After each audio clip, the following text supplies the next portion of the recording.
Okay, so let's get started. Hey, my name is Marcelo. I work for Facebook as a software engineer. I work on the site integrity infrastructure team, and I do some coding on the Folly open source library as well, and some of the common code base for Facebook.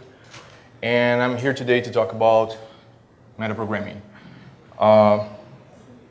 So there's a lot of ground to cover. I'm gonna skim through some examples or some interfaces for you. Don't worry, you should not be concerned about understanding how things are implemented at first. It should just make sense. All of this will be available for you later, so don't worry about taking notes or any of that. I will ask you to hold the questions until the end of the talk, again, because there's a lot of ground to cover. Okay, so this is the agenda for this talk. I'll give you a little bit of motivation, like why do we care about these techniques. I'm gonna give you some tools that we can use for making this happen. We're gonna give you some practical examples, and then I'm gonna talk about heterogeneous polymorphism and what the hell do I mean by it. And then I'm gonna show you how to prototype our database. So as you guessed, we're going to implement a database here. So motivation and expectations. I want you to take a quick look at this and see what you make of it. I mean, does this code make sense to you? Or let me highlight this for you. Just give you a few seconds and try to make the best out of it.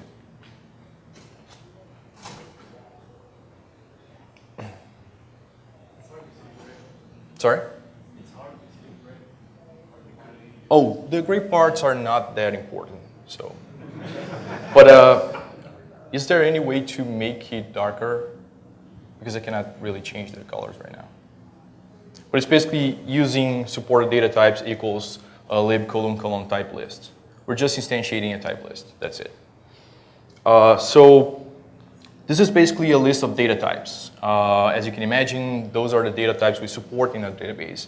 It is a database that stores data types rather than just tables. Like if you are familiar with Redis, that's sort of what we're trying to prototype here. We're going to store maps or strings or vectors in our database, and we'll be able to execute operations on it. As you can see, there's a stir list there. You can imagine that this is a string, and this is the name of this data type. We have a type associated with it, which is basically stud vector of string. So list basically means we have a vector of strings. We have a constructor that takes no parameters. Well, you may guess what that is. And we have operations with a name, like @, and we have a method associated with that, which is the method @, which is a member function. And there is some sort of signature there. It seems like @ returns a string and takes this size t as a parameter. It's kind of what we would expect from a vector, right? You give you an index and you take a string out of it. And the rest of this code should make sense to you. Even though you don't fully understand at first what it means, it should be intuitive. Like we are declaring types for our database. We are declaring what the constructor for these types look like, what parameters you take. We're declaring what operations are possible to be executed on this data type. And we're associating that with a functor that is going to actually execute that at runtime.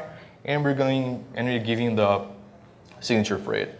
And you can see that both data structures are different and they have different operations. We're not limited to giving the same operations to all data structures. Now, what do you think just happened here?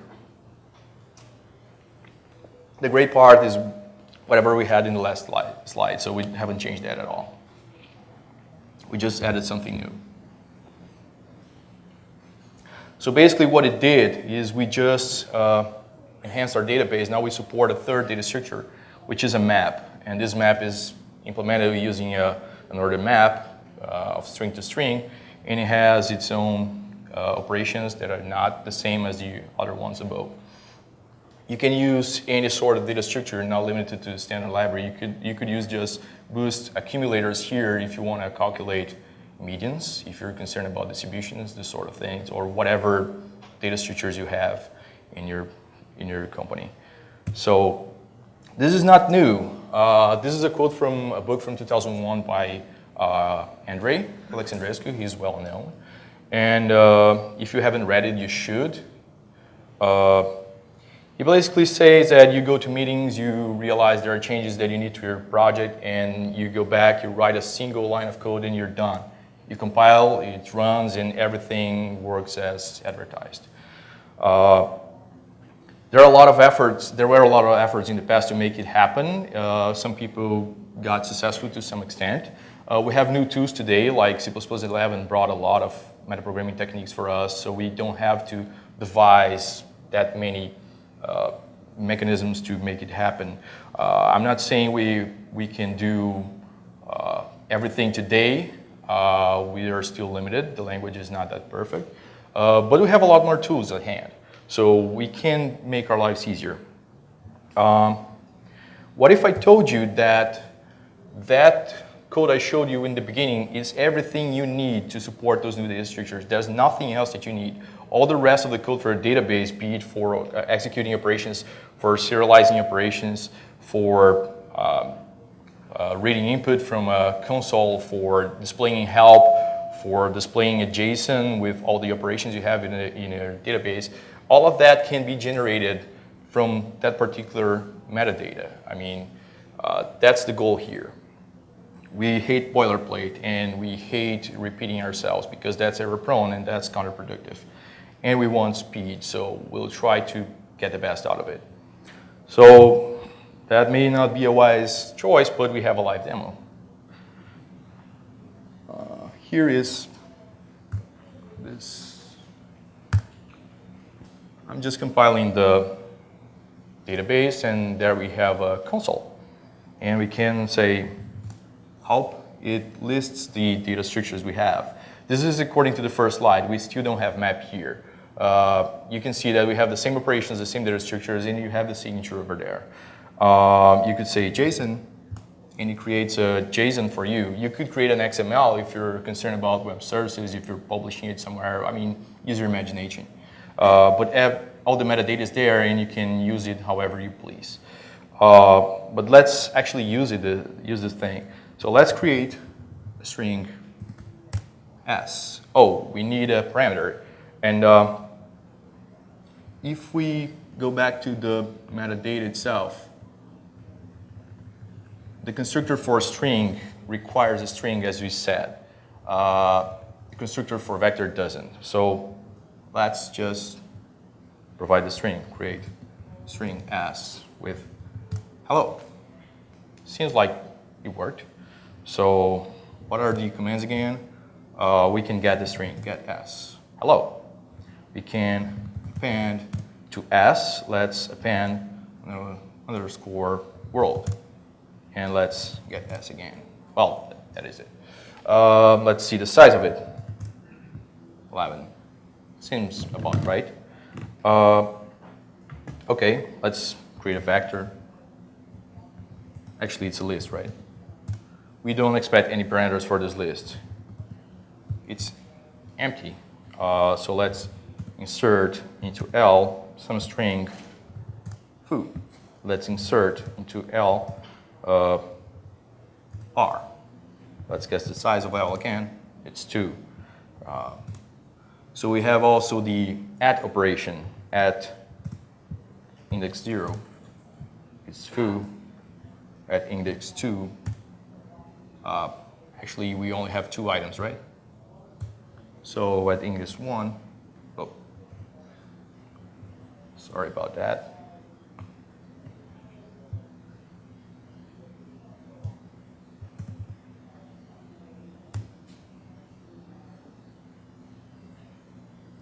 Okay, just have to wait to resize.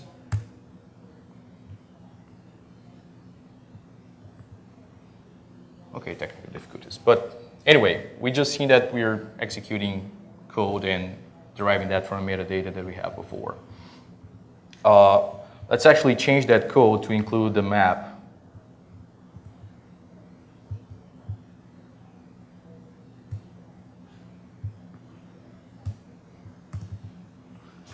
So,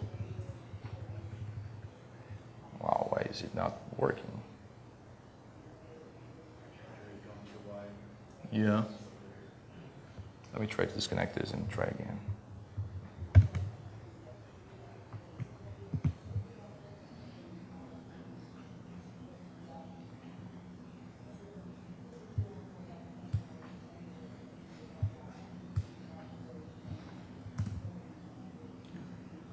Okay, we'll have to do our best here. I'm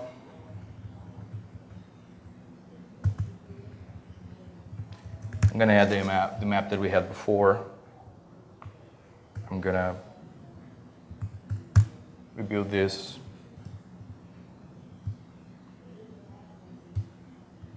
And, oops.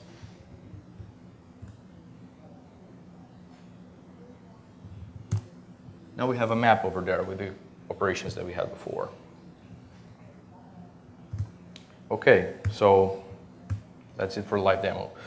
So what is the motivation for this? I mean, we've seen how easy it is to add new stuff to our code, right? We don't have to write boilerplate. We don't have to, oh, that's bad.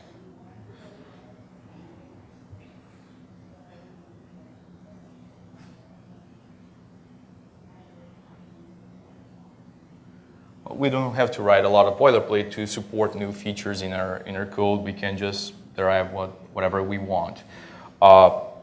When you're translating some ideas into code, it's hard to figure out where to put them. You have to spread it out in the code, and it makes it hard to reason about the software you're writing. Sometimes you have to replicate logic depending on how many components you have. If it is a complex system, it just gets worse and worse. So we want to avoid that. And if you're writing a high-level engine that reads stuff from a configuration file, or it maybe processes metadata from this configuration file, it generates something dynamically, you have to do it at some point of the execution of your program. And that takes CPU, that takes memory, and it takes hits to the cache, and you may have misses, and that's concurrent to the data you're actually processing, and that hurts performance. If you can do all of that at compile time, you have a win because none of that is executing in your code when you run it. And you're saving money in your data centers. So what if you could do whatever we just seen, like describe your software as metadata, manipulate it efficiently at compile time, use well-known data structures like lists, maps. I mean, we use it every day and it solves our problem. So we do it at runtime. Why not do that at compile time if we can? And automatically translate this metadata into code however you please to implement whatever features you want. And we want to go from runtime to TMP at some point because you can say all these data types that you support, but at some point you're going to have to read the string from standard input. And you're going to have to decide which of those data structures are you referring to and what of those operations are you trying to execute. And why not give this power to people who are not that familiar with template meta programming? Not everybody might be able to write the engine for you, but I mean, anybody can understand that thing that we saw in the beginning. I mean, it's just the description of your software. It's friendlier than just a lot of specializations and whatever. So expectations. This is not a template meta programming tutorial, so I expect you have some familiarity with it. You don't have to be a world-class expert. I am not one, but you should be familiar with that. This is not panacea either. This solves a lot of problems, but not everything is a nail for this hammer. So when you have a nail, it actually helps, but you shouldn't overuse it like any other feature out there. And I'm not going to show extensive code listings. I ran this demonstration for you so you have a feeling and get a little motivated about it. But I'm going to describe in very high level what this is about and how to use it. I just want you to understand the idea and have an intuitive feeling of how this works. I don't want you to care about how a type list is implemented. It will be available for you if you're interested. You can look at implementation. There are tons of other implementations out there like Boost MPL, but don't worry about that too much. Assume there's a library that does all of this for you, and more on that later. And like I said, when you have Nail, you get all the benefits that we just talked about. you catch bugs at compile time because now you're not processing this metadata at runtime anymore. It may go out silently if you don't look at the logs if you're processing that at runtime, but if it's compiling, I mean, your software is just not going to compile. And you reduce footprint because you don't have all this metadata anymore in memory, if you will. It's just code after you compile it. It might increase performance. More often than not, it does. If we have time, I can show you a little benchmark at the end for a small portion of it. So the goal is having the working prototype for the database that stores data structures rather than tables, supports several operations. We want to do that with less than 400 lines of code. That's how many lines of code our prototype there needs, actually 374. And you can add as many data structures as you want without changing that engine, and it's going to work just like we've seen. And you can trivially add or remove types or operations. So let's enrich our toolkit. I'm going to just show you some mappings of how you do things at runtime and how that translates to metaprogramming here. This is probably not new to most of you, so I'm just going to skim through it. I don't want to waste too much time here. So we have variables. A variable has a type, a name, and some value associated to that. In TMP, we use type aliases, type tabs. When you create a struct, you also have a type with a name. When you instantiate a template, you also have a type. So nothing new here, right? So scalars, you also need data at some point. You're going to need integers. You're going to need maybe floating point. How do you do that in TMP? Well, integral constant is there for quite some time in Boost. It's now here in C++, so just use it. You should read that as, I have a variable, if you will, x, of type int, and it has a value 10. Or there's no easy way to represent doubles or floats in metaprogramming, but we'll do our best with stud ratio. You can be creative here, but we're not really going to use it right here. I'm just here to show you some way to do that. So lists, I mean, one of the most common data structure that is, we can use a vector to represent it at runtime, an array, a stud list, whatever you can think of. I mean, nothing new. So how do you do that with templates? You can use a type list. Assume there's a type list implementation in some library somewhere. Again, this is, this was implemented by Andrea a long time ago. Boost MPL has it. We have our own version here. So you should think of it as you're instantiating a list X with 4 types in it, T1, 2, 3, and 4, and that's basically it. In metaprogramming, we don't handle values, we handle types. We're just exploiting the type system. There you have another list with double and void, and you have a third list with integral constant to represent 1, 2, and 3. There is another thing that will make our life easier to represent integers and whatnot, but let's hold to that thought for a moment. Some operation on lists. Just like we do irregular lists. In the top, we're just instantiating a list with T1, 2, 3, and 4. So we have the slice operation, which is basically returns you a sublist with the indexes you just gave.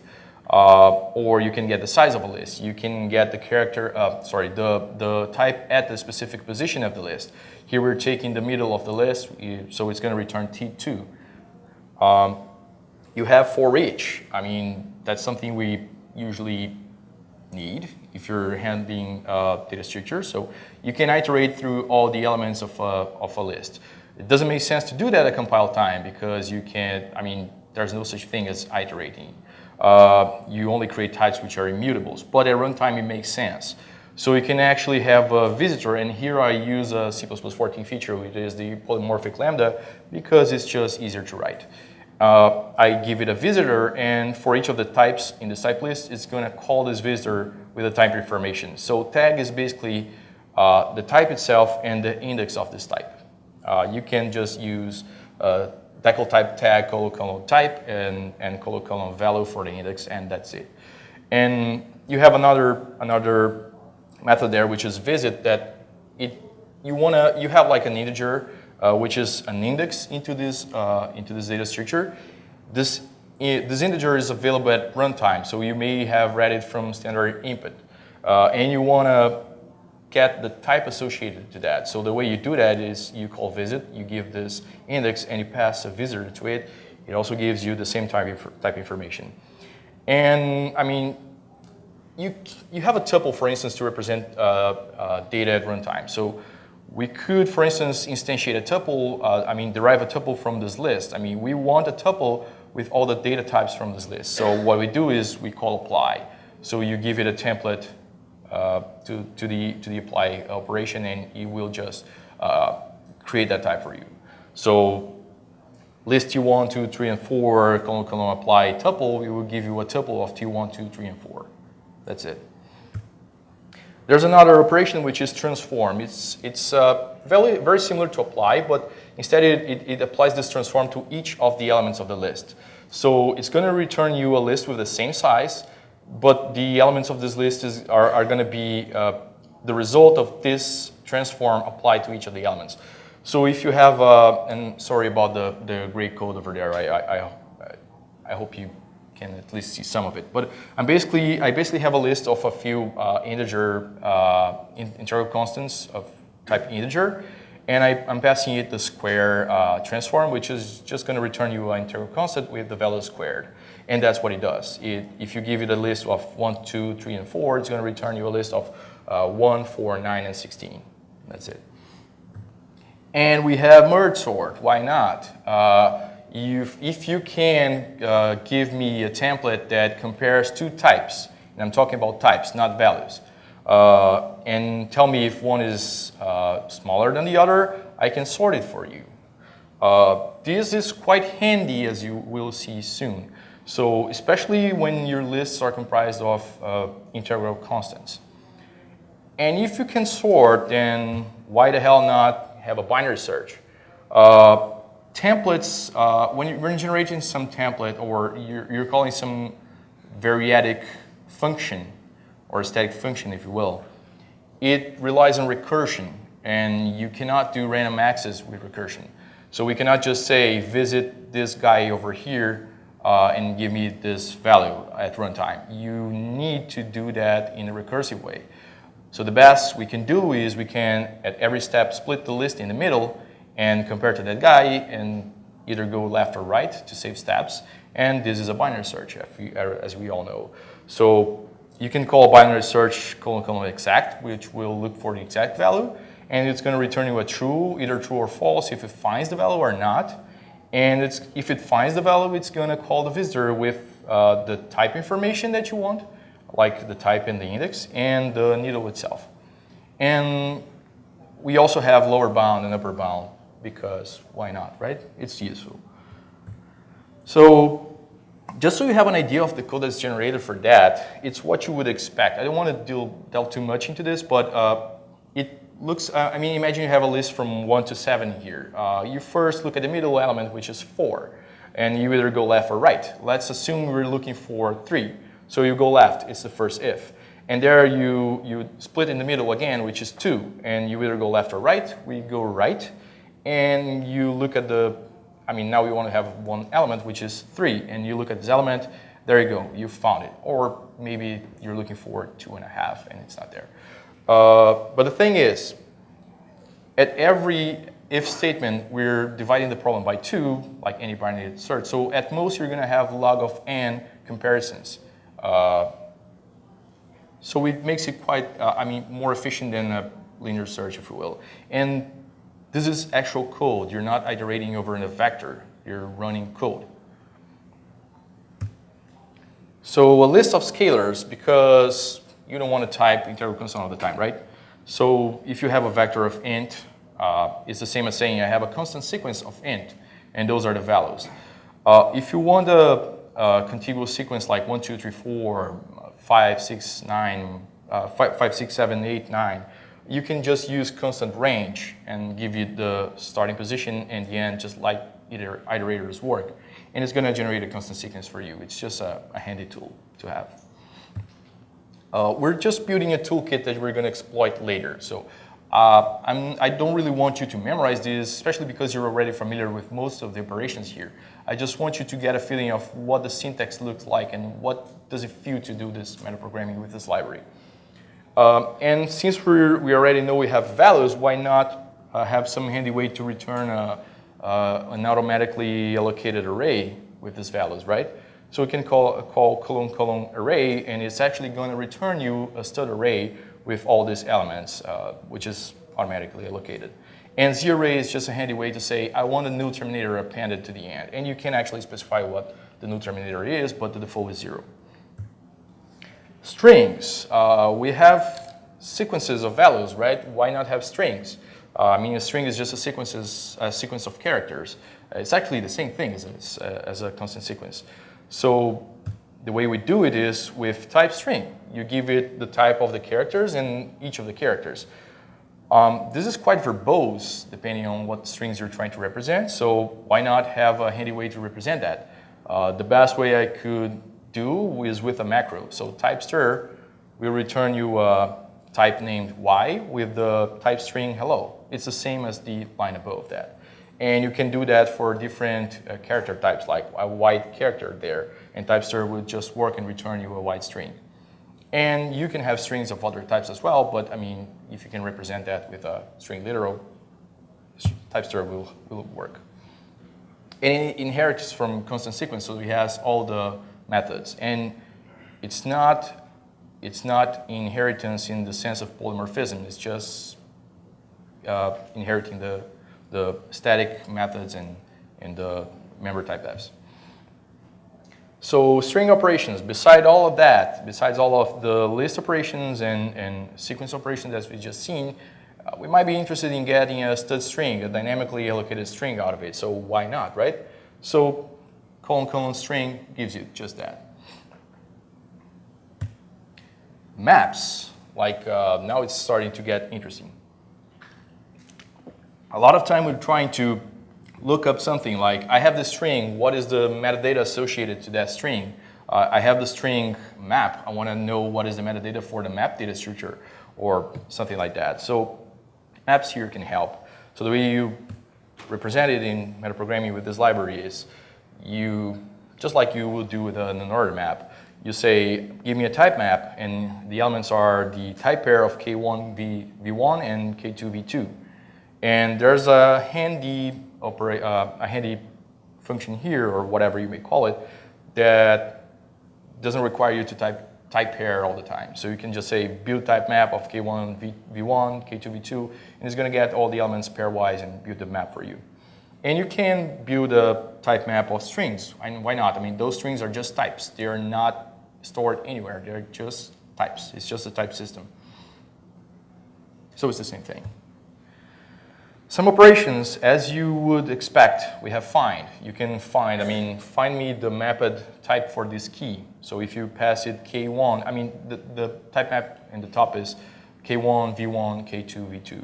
So give me the mapped type for the key K1 is going to give you V1. If you look for K3, it's not in the map, it's going to return you type not found tag, which is a special type that I have.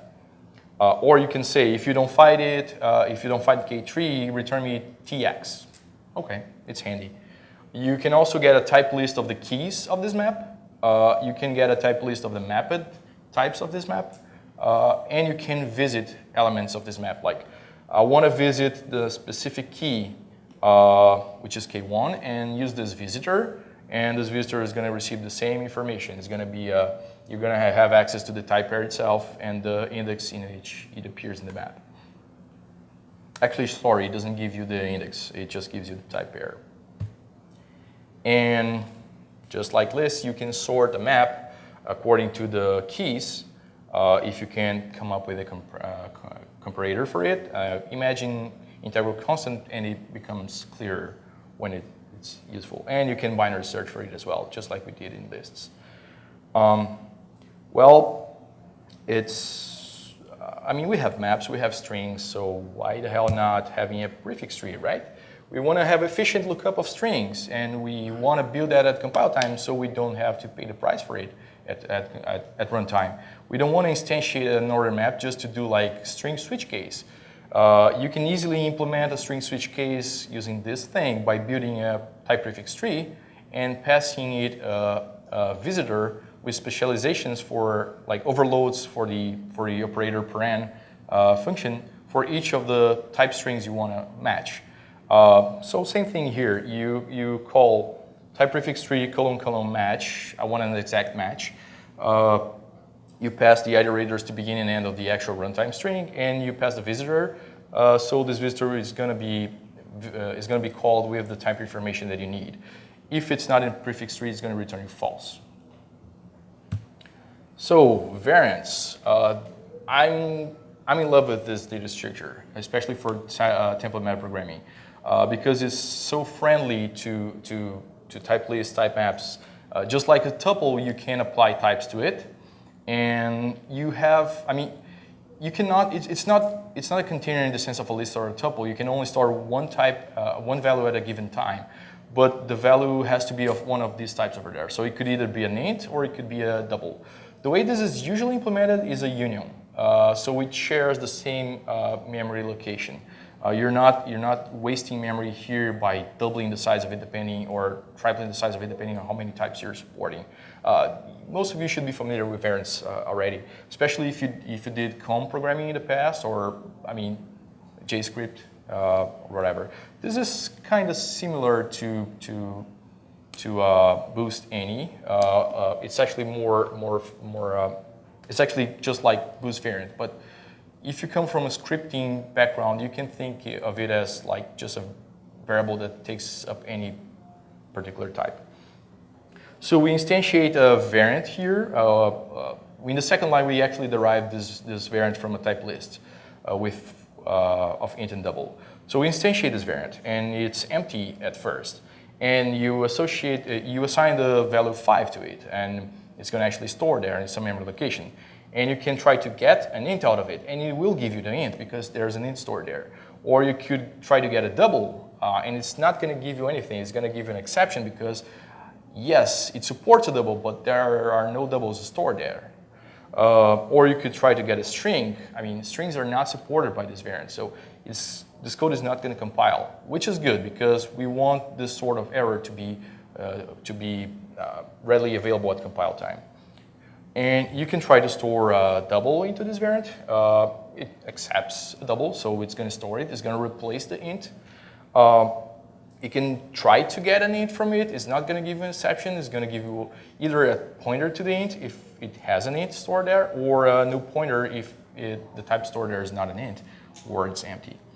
And you could also visit this variant. I mean, I don't know which type is there, but I want to perform some operation on this type.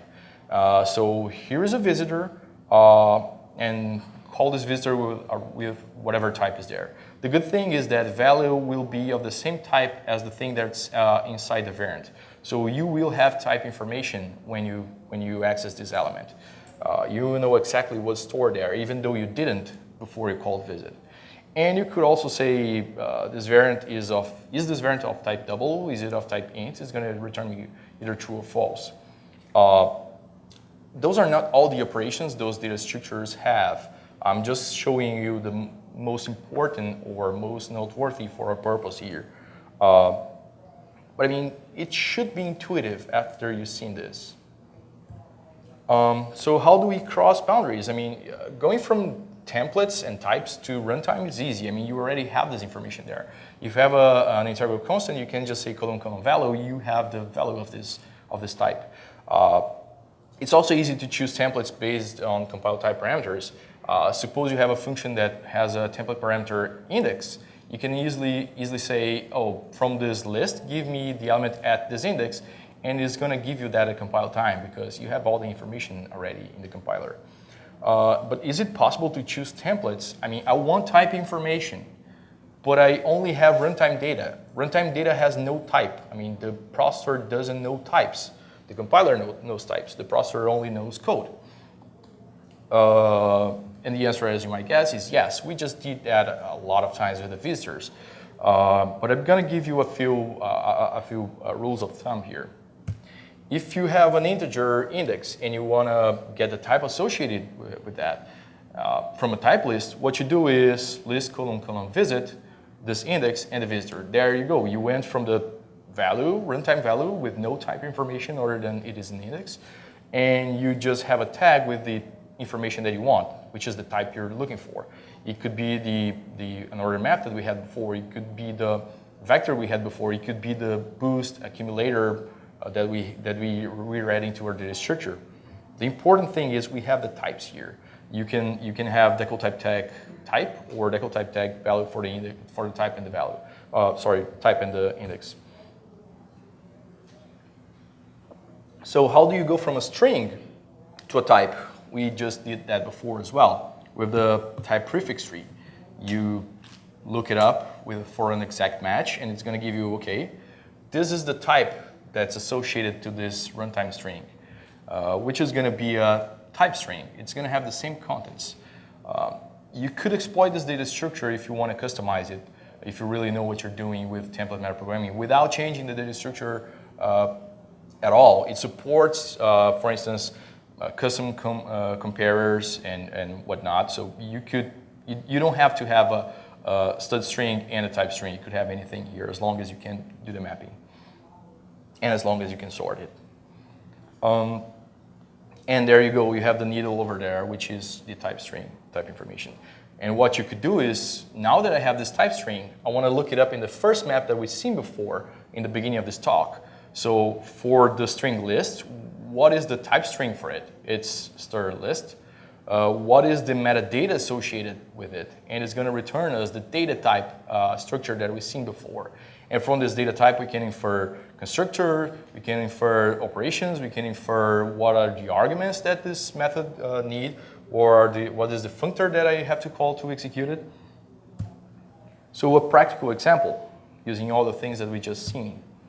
Let's write an engine. I mean, it's going to be simpler than the first one we've seen. Let's write an engine that's capable of running, stateless operations. Like, I just want to read a string from standard input, a couple strings from standard input, and I want to join them. I want to see the result. But the thing is, I want a single engine. I don't want to have to write this for every single operation that I want to support. The operations are described with the metadata, just very similar to the first one we've seen. And it's going to have whatever it is, we don't care.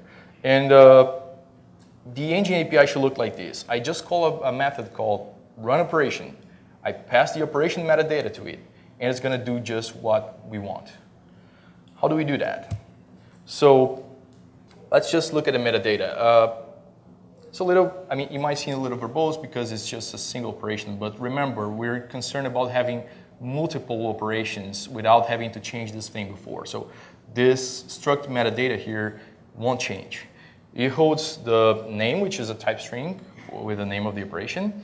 It holds the method, which is just the type of a functor. It holds the result, which is the result that's going to be returned from this functor. And it has args with this, which is a type list of the arguments we expect to pass to this functor. And there you have the functor, which is just a regular functor class. It has an operator param that returns string, takes two strings as a param, and returns the concatenation of those strings. No big deal, right? And we also have a type string there just because we want to name this. And the last line is how you declare this metadata for the join operation. It's just up metadata. It has a name, which is stir join. It has this functor, which is that thing we just declared. And the signature for it is returns a string and takes two strings as a parameter. What do we make of it? So here's how run operation is going to look like. First, we're going to just print the name of it. Why not? And we're going to derive a tuple, the type of the tuple, to hold the arguments that we need to pass to this functor. In this case, it's two strings, but it could be size t, it could be nothing. So we're going to do that dynamically. By dynamically, I mean at compile time. We're going to read the arguments from standard input into this tuple. And we're going to expand the tuple so we can call in this functor with the arguments, because the tuple is just one variable, right? It holds a lot of data, but it's just one variable. If you want to call a function, you have to pass each of the components of the tuple. I mean, how do we do that in an easy way? And we're going to do a little trick, but it's going to be easy. So printing the name of it is just, we get the metadata, colon, name, colon, string. That's it. And that's C out this name. Derive the tuple. It's just, the grayed out things are just type name. So we say op colon args, which is a type list of string, colon, apply to tuple, and it's going to return me a type of, it's a tuple string. And I'm going to instantiate a variable called args, which is this tuple. Now we have to read data into it, right, from string input. We use a for each. So we get the list of arguments for each of those arguments. We're going to say std_get the element from this tuple args from the index of the type we're visiting. So if we have two types, two strings, it's going to be the index at the string at the index 0 and string at index 1. It does that 2 times because the size of this list is 2, and we just populated the tuple. We're going to expand the tuple. I mean, hold on a little bit. But what we do is we create a constant range of indexes. This is the trick I'm going to show you.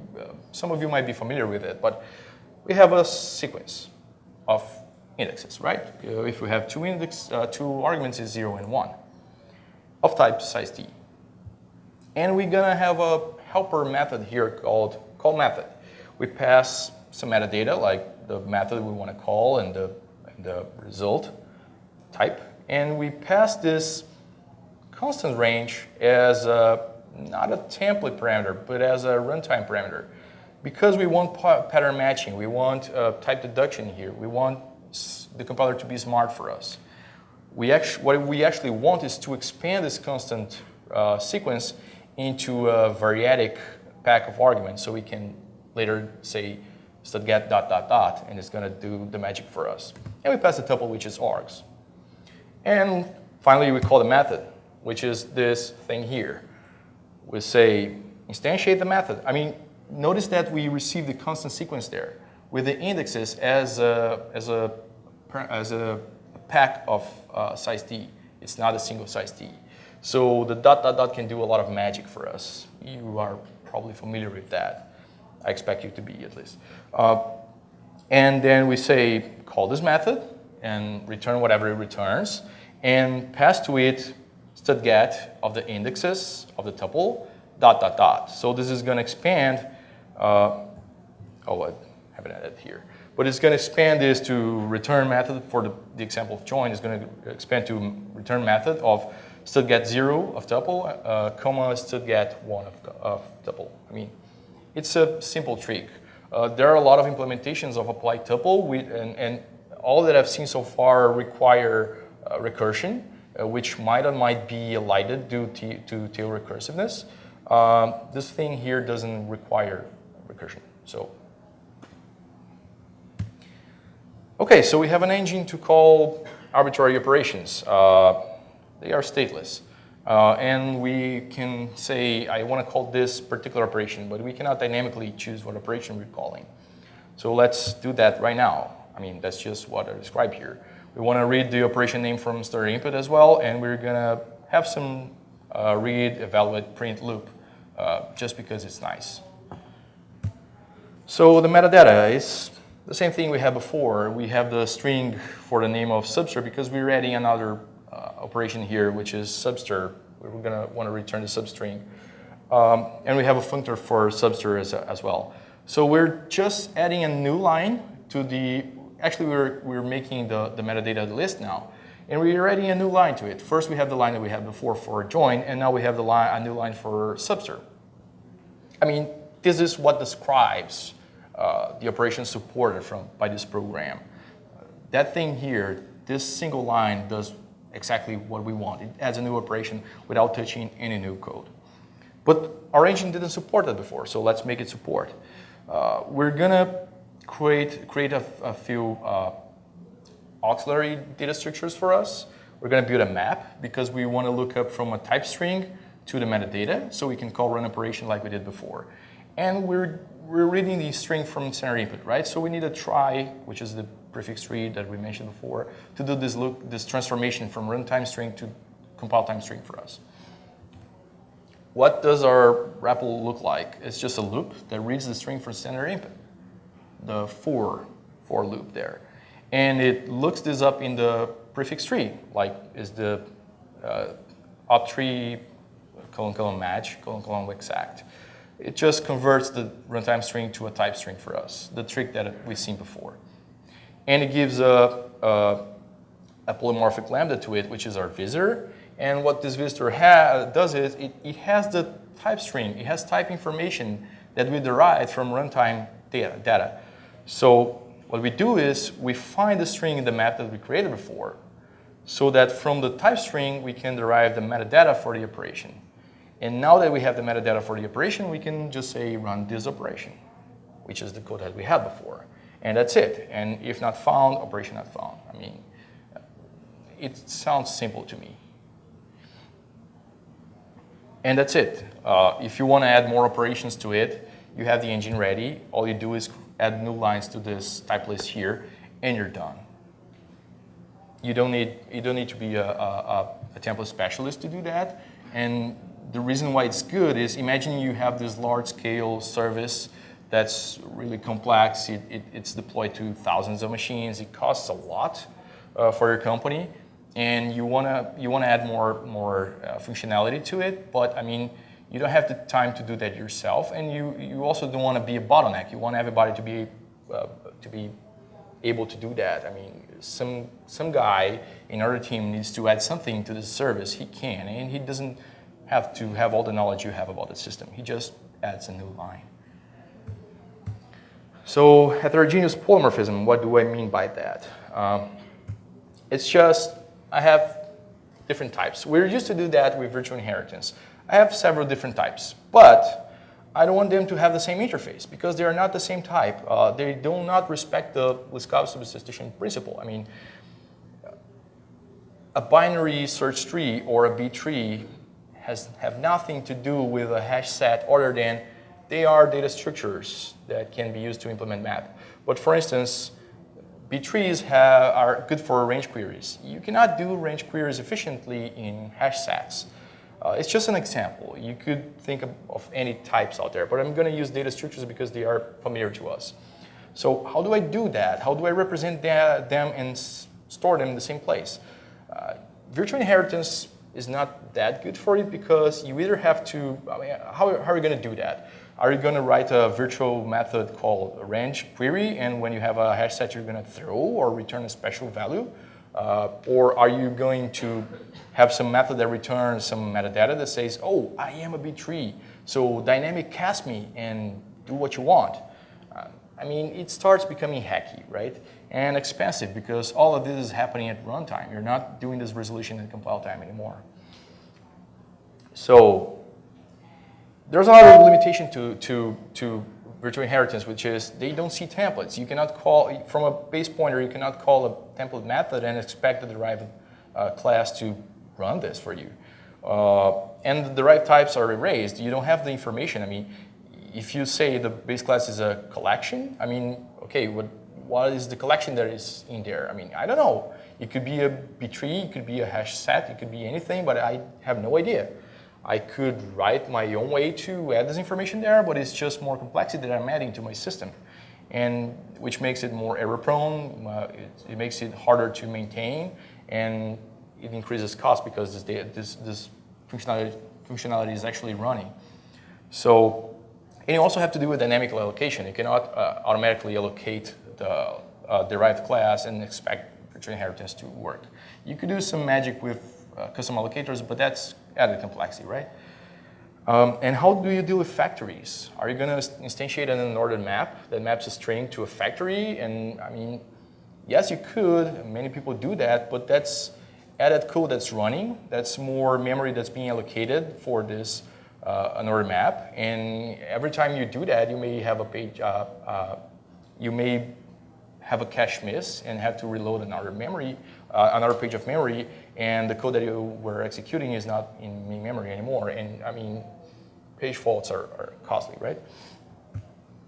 So why not use variance? We just seen that it has a lot of the properties we're interested in. And we could say, well, it stores a hash set, it stores a binary search tree, it stores the animal-based class, so we can say new dog, new lion. It has nothing to do with hash set, but we can. And sometimes we want to do something like that. Maybe not a dog, but anything else. And you can call function templates. I mean, it has all the template information for you. You can say, call the range operator and figure out at compile time if this class actually has range operation, the range scan operation in there. I mean, we can do that with FINA. We know how to figure out if a function exists. If you guys have been to Walter Brown's talk yesterday, you know how to do that. And you can figure out, I mean, does it have a member type def? Does it have a function? I mean, you can do whatever you always did with TMP. The downside is that the types have to be known beforehand. For our particular case here, we're fine because we're defining the metadata beforehand anyway. And what dictates the interfaces for the methods is just the visitor, or even the types that this data structure has. The visitor can have an overload, it can have some SFINA here and there, it can use enable if to figure that out for you, but you can do that. So how do you prototype the database that we first seen in the first example? I'm not going to show you all the code. The code is live, is going to be available to you if you're interested in that, but we're not concerned about that, right? We just want to know how do we do that. We want to have the intuitive notion of how to do that. It's not too different from what we just did. We have the supported map, which is just a map of all the metadata that we had before. I just omitted here because we already know how to do that. We have the by name, which is a prefix tree built from this supported type list or type map, if you will. And we have the variant. We want to derive a variant out of it. So we get the supported types, which map type string, which is the name of the type, to the metadata itself. We get the mapped types, which is the metadata. We transform this metadata to extract the type of the data structure out of it. So we now have a list of each of the types of our data structures. We have a list of, for example, before, vector of string, another map of string to string, and string. Or it could have boost accumulator, B3, whatever you can think of. And you put that in a variant. And this variant can store any of that at any given time. One thing that I didn't mention, but I think it was on one of the previous slides, the invariant implementation that we have here can be smart about choosing whether to use dynamic or automatic allocation. If you can say easily, for these types, use automatic allocation because they're small. For these other types, use dynamic allocation because they're big, or whatever technique you want to know. It just has to return a bool to say, do I use automatic or dynamic allocation? You can look it up in the API later. It's going to be available for you, but it's easy to do that. Things like small buffer optimizations are not trivial, but easy to do. And we have all the engine figured out, but how do we store this?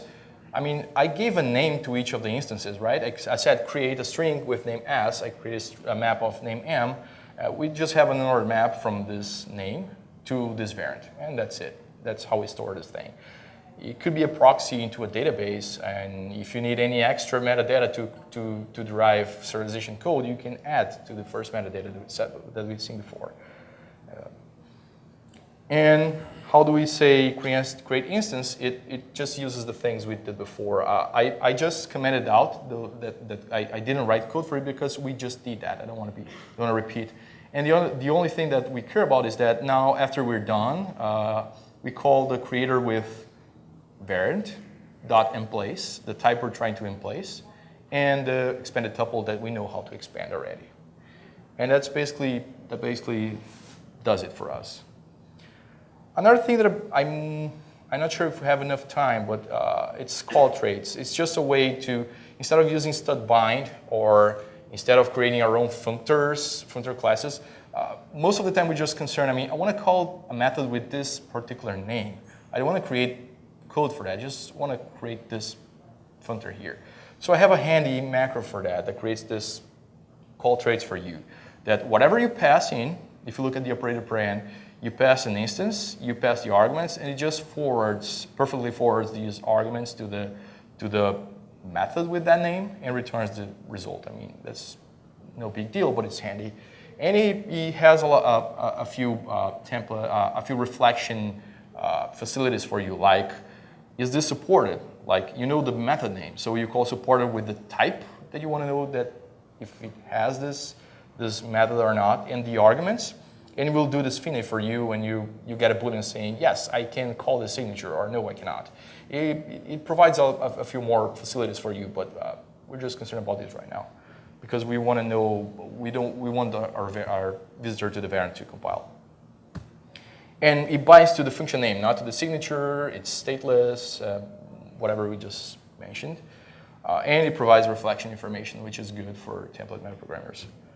And the usage is this. You say call traits. This is the name of the call traits class. So it actually creates a class for you. This is an actual class. And this is and foo is the name of the method I want this class to be responsible for. The rest of it is no big deal. You can say supported. So I want to know if bar supports a method with no argument, a method foo with no arguments, or with the argument int. And then the last two lines is just how you use it to call methods, which is use the paren operator, pass the instance, and pass the arguments. We've done first full circle. We came back to the first example. We now know how to implement this thing. We know how to treat the type strings, which are in yellow. We know how to create the call traits, which are in green, and we know how to deal with the argument list, which are in the signature, which is in red. Now we can be happy and be creative with this if we want. But then show uses. I haven't implemented this myself. I have some tasks that I want to work on that are related to this. So I don't have any working prototype. I don't know for sure if it works, but I have a good feeling that it does. We could, for instance, define a metadata that says, I have an interface, a user interface that has a text field for username, a text field for password, and has a submit button. And I can specialize visitors to render that using GTK, or to render using ncurses, or to render HTML for us, or whatever you can think of. We can derive portable database models like those are the entities that I have, and you describe all the metadata for the entities. Like I have a table person with those attributes, and I have some queries, which is like this is the name of the query. It's gonna make a join in this attributes. I have a where clause. I have an output, and you can have specialized visitors to say, execute this query for me in MySQL or SQLite, and whatever it is that you have to change for each of those databases, you already know the metadata. You're not storing SQL queries as string anymore. You don't have to parse it. You have all the metadata there. Oh, but I have this specialized indexing in MySQL. That's fine. You know how to use it. Your engine knows how to use it. And after you have the engine done, you don't have to worry about it. And you don't have to know, again, you don't have to know metaprogramming to write those queries. I mean, they're kind of self-descriptive. Other uses, maybe auto-generate stubs. I mean, you can have a binary that actually generates code for you in Java or Python or whatever to call bindings for your service in C++. You can auto-generate IDLs for whatever, maybe a COM IDL or maybe thrift IDL or whatever IDL you want to use. So you can derive that from code. You don't have to run a code generation before you run your C++ compiler. And it's going to always be up to date because you're generating that for actual live code that compiles. You can derive the serialization code if you have enough metadata in your software. You could derive concurrency model. You can specify, I have those components, and those components share information this way. I don't care how you implement that. If you use a mutex, if you use a lock-free queue, I don't care. I just want this to work. And you can have all of this metadata be processed by some TMP facilities, which you have a lot of tools to use. And you can say, okay, instantiate a tuple or whatever you need with a mutex here or a block-free queue there and do that automatically for me. You can have experts write this engine for you so that you don't care about concurrency anymore. You just say how you're going to use this data and what the interactions of this data is going to be. So, questions? So I think the talk was extremely interesting. I think I'm missing a step in the first part of the talk where we are generating the code, like when we have the visitor or the for each pattern. How exactly are we going from that lambda to the generated code? If you could elaborate a little more on that, because, for example, when we had the tree example, you showed us an example of code with the if and else. And how can we get from the lambda to that? I want some more details on that. I mean, basically the way code is generated from templates, runtime code is generated from templates, is just recursion. You have type information that's passed down the pipe, and you have recursive functions that call possibly other functions or itself. That's how you should do it. It should be very familiar to functional programmers, how to do that. Maybe C++ programmers are not that familiar with functional programming. This is changing, but it's basically a recursion. There are no tricks here. And also function overloads. For instance, if I have a type prefix tree, I pass it a functor. Let's imagine our visitor is not a lambda anymore. It's a class that we wrote.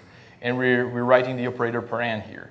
And we can say, okay, I have an operator paren that receives a template parameter. So whatever it receives, I'm going to be fine with it. But I want to specialize it for this particular string. You just create an overload and say, when it's this particular string, this is a more specialized overload, right? So this is the one that's going to be called. And that's basically how you do it. Thank you very much. Sure, you're welcome. So I guess the session is over. We're all the time, but I have a small benchmark. But just to tell you how to get it, as we speak, this is being open sourced by Facebook. It's in GitHub/Facebook/Fatal, which stands for Facebook Template Library. So you can go there and use it. The slides are there. The demo program is there. All the libraries there. It's fully commented. So you have the documentation there. And if you're excited about this, we are hiring. You can come to Facebook board in that. Thank you so much for your time.